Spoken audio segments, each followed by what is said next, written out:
आज हम 9th class की गणित की वर्कशीट नंबर 33 करने वाले हैं, जिसमें हम सबसे पहले लिखेंगे विद्यार्थी का नाम और अध्यापक का नाम। ठीक है।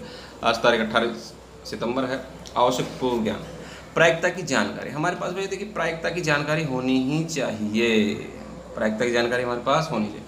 कहता है बच्चों, पिछली कक्षाओं में आप प्रायिकता का अभ्यास कुछ प्रयोगों जैसे कि सिक्का उछालकर, पासा फेंककर आदि से कर चुके हैं और उनके परिणाम देख चुके हैं। अब आप देखेंगे कि प्रयोग में एक विशेष परिणाम के घटने के संयोग किस प्रकार मापा जाता है, किस तरह से हम प्रायिकता इनके निकालते हैं। कहता है एक प्रयोग विशेष में एक विशेष परिणाम घटने का संयोग हम प्रायोगिक या अनुभाविक प्रायिकता से ज्ञात कर सकते हैं।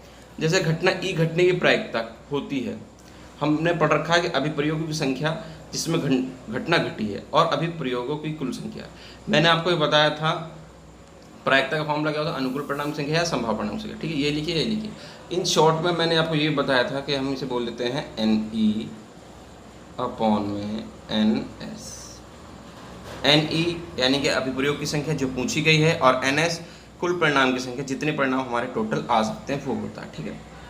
अब देखिए, सुविधा के लिए हम प्रायोगिक या अनुभाविक प्रायिकता के स्थान पर केवल प्रायिकता के संयोग कर सकते हैं। ठीक है।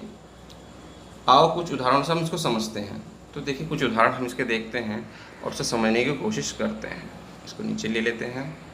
हाँ जी। तो देखिए क्या कहता है हमारा। कहता है पहला, एक सिक्के को 1000 बार उछालने पर निम्नलिखित बारंबारता प्राप्त होती है।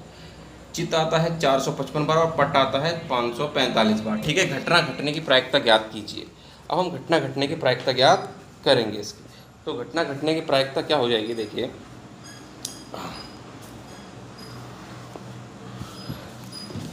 क्योंकि सिक्के को 1000 बार उछाला गया है, इसलिए अभिप्रयोग कुल संख्या 1000 है। ठीक है। सिक्के को 1000 बार उछाला गया तो अभिप्रयोग कुल संख्या 1000 है, यानी कि आपका जो NS है वो 1000 है। ठीक है जी, NS आपका 1000। मान लीजिए कि हम एक चित्त आने की प्रायिकता की घटना E है और पट आने की प्रायिकता F है। ठीक है जी। चित्त आने की प्रायिकता घटना तो E है और पट आने की घटना F है। तो चित्त आने की प्रायिकता क्या होगी, जो पूछा जाता है ऊपर टोटल, नीचे पट। चित्त आने की पूछा तो चित्त कितने हैं 455 और टोटल कितने हैं 1000। तो क्या होगा प्रायिकता 455 बटे 1000। 1000 से डिवाइड कर दें, 3 डिजिट के बाद क्या लग गया पॉइंट। ठीक है जी। पट आने की प्रायिकता, पट आने की प्रायिकता जो पूछा जाता है ऊपर, पट आ जाएगा ऊपर और टोटल नीचे 1000 नीचे, तो 4545 बटे 1000। ठीक है। ये दोनों प्रायिकता हमारे पास आ गई, भाग भी कर दिया हमने 1000 से। जब ये दोनों प्रायिकता आ गई तो मैंने देखा कि इन दोनों प्रायिकताओं का जोड़ कितना बैठा 1। तो इस चीज़ को आप ध्यान रखिएगा कि प्रायिकताओं का जो जोड़ होता है, टोटल जोड़ हमेशा कितना होता है 1 होता है। प्रायिकताओं का टोटल जोड़ हमेशा 1 होता है। अब देखते हैं हम एग्जाम्पल नंबर 2। कहता है उदाहरण में हमें दे रखा है एक पासे को 1000 बार उछालने पर प्राप्त परिणाम 1 2 3 4 6 की प्रायिकता नीचे दी गई है। ठीक है जी। क्या कहता है जी, परिणाम 1 कितनी बार आया जी 100। फेंका तो हमने पासे को 1000 बार है। 1 आया है हमारे पास 179 बार, 2 आया है हमारे पास 150 बार, 3 आया 157 बार, 4 आया 149 बार और 5 आया 175 बार और 6 आया 190 बार। क्योंकि यही आते हैं जी, 6 तक ही होते हैं पासे के अंदर। कहता है प्रत्येक परिणाम के प्राप्त होने की प्रायिकता ज्ञात कीजिए। प्रत्येक परिणाम के प्राप्त होने की प्रायिकता में ज्ञात करनी है। कहता है क्योंकि पासे को 1000 बार फेंका गया है, इसलिए अभिप्रयोग कुल संख्या 1000 होगी, यानी कि NS जो होगा आपका वो 1000 होगा। NS कितना होगा जी आपका 1000। ठीक है। मान लीजिए E1 E2 E3 E4 E5 E6 क्रम से परिणाम 1 2 3 4 5 और 6 के प्राप्त होने की प्रायिकता है। यानी कि 1 प्राप्त होने को हमने PE मान लिया, 2 प्राप्त होने को E2 मान लिया, 3 प्राप्त होने को E3, ठीक है, 4 प्राप्त होने को E4, इस तरह 6 प्राप्त होने को E6। अब PE1 कितना होगा, हम जानते हैं 1 आने की बारंबार तो ऊपर आ जाएगी और अभिप्रयोग कुल संख्या नीचे आ जाएगी। तो 1 कितनी बार आया आपका 189 बार, टोटल कितना है आपका 1000। तो निकाल दिया 1000 से भाग कर देंगे, 3 अंक के बाद क्या लग गया पॉइंट लग गया। उसका E2 निकालेंगे, यानी कि 150 बटे में 1000। फिर E3 निकालेंगे तो 157 बटे में 1000। E4 निकालेंगे तो 149 बटे में 1000। E5 निकालेंगे। ठीक है। इस तरह से सारे निकाल दिए और फिर इन सब का टोटल करके देखिए, देखा उसने क्या देखा, उसने इन सब का टोटल देखा। जब इन सबको जोड़ा, यानी कि 189 और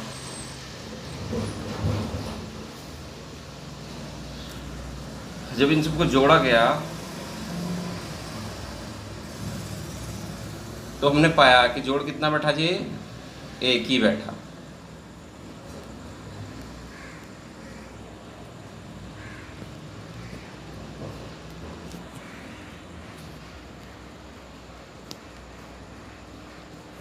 तो इन सब का जोड़ कितना बैठा है आपका, एक ही बैठा है। ठीक है जी। अब अभ्यास के लिए कुछ प्रश्न दिए हैं, वो हम देखते हैं कैसे होंगे अभ्यास के लिए प्रश्न। ठीक है जी, अभ्यास के लिए प्रश्न देखते हैं हम। उसने कहा है 3 सिक्कों को एक बार उछाला जाता है, 200 बार उछाला जाता है। कितनी बार उछाला गया जी, 200 बार उसने सिक्कों को उछाल दिया है। विभिन्न परिणाम आए हैं। जब 200 बार उछाला तो एक बार चित्त आया है 23 बार। एक बार चित्त आने का मतलब है 2 बार 2 पे पट आया, क्योंकि सिक्के कितने हमारे 3 सिक्के हैं। 2 चित्त आने की प्रायिकता है 72, 3 चित्त आने की 77 और कोई चित्त ना आने की 28 है। कहता है यदि तीनों सिक्कों को पुनः एक साथ उछाला जाता है 2 चित्त आने की प्रायिकता। कितने चित्त आने की प्रायिकता पूछ रहा है जी, 2 चित्त प्रायिकता पूछ रहा है 2 चित्त की। ठीक है जी। तो नंबर ऑफ चित्त आपके कहाँ जाएंगे, नंबर ऑफ 2 चित्त आपके आ जाएंगे ऊपर और टोटल आ जाएगा आपका नीचे। ठीक है। तो 2 चित्त कितनी बार आया जी आपका 72, आपको दिखाई दे रहा है 2 चित्त आया है आपका 72 बार। और फेंका कितनी बार है आपने 1000 बार। ठीक है जी, इतना आप लिख देंगे। आप काटना चाहें तो 8 के पहाड़ से काट सकते हैं। 8 नहीं हो जाएगा आपका 72 और 4 1000 काटेंगे तो आ जाएगा 125। तो आपका आंसर जाएगा 9/125। ठीक है जी। पहला क्वेश्चन आपका इस तरह से कंप्लीट हो जाएगा। अब दूसरे क्वेश्चन को देखते हैं कि जी दूसरा क्वेश्चन क्या कहता है। दूसरा क्वेश्चन कहता है यूनिट परीक्षा, एक विद्यार्थी द्वारा मासिक यूनिट परीक्षा में प्राप्त किए गए अंकों का प्रतिशत नीचे दे रखा है। कहता है पहले जो यूनिट टेस्ट हुआ था उसमें उसको 69% आए थे। कितने परसेंट आए थे जी, 69% आए थे। दूसरा जो यूनिट टेस्ट उसमें 71%, तीसरे में 73%, चौथे में उसके 68% रहेगा, पाँचवीं जो यूनिट टेस्ट हुआ उसमें सबसे ज़्यादा उसके 74% आए। ठीक। अब कहता है कि इन आंकड़ों के आधार पर इस बात की प्रायिकता ज्ञात कीजिए कि वह विद्यार्थी 70% अधिक अंक प्राप्त करेगा, 70 से अधिक प्राप्त करेगा। ठीक है। तो देखिए टोटल जो है हमारे पास, जो टोटल उसने के एग्ज़ाम हुए कितनी बार हुए हैं, 5 बार हुए, 5 यूनिट टेस्ट हुए उसके। अब कहते हैं 70% से अधिक, यानी कि जो घटना की प्रायिकता पूछ रहा है उसने कहा कि 70% से अधिक। 70% से अधिक एक तो ये है, एक ये हैं और एक ये हैं। कितने में आए उसके 70% से अधिक, 3 में उसके 70% से अधिक नंबर आए हैं। ठीक है। तो प्रायिकता का फॉर्मूला हम जानते हैं, क्या होता है जी, NE/NS, यानी कि जो पूछा गया है ऊपर टोटल नीचे। पूछा गया है 70 से अधिक 3 बार आए और टोटल कितने टेस्ट दिए उसने, 5 टेस्ट दिए। तो इसकी प्रायिकता आपकी होगी 3/5। इस तरह से आपकी वर्कशीट क्या रहती है, कंप्लीट हो जाती है। तो उम्मीद करते हैं आपको वर्कशीट अच्छे से समझ में आई होगी। तो मिलते हैं आपसे अगली वीडियो में।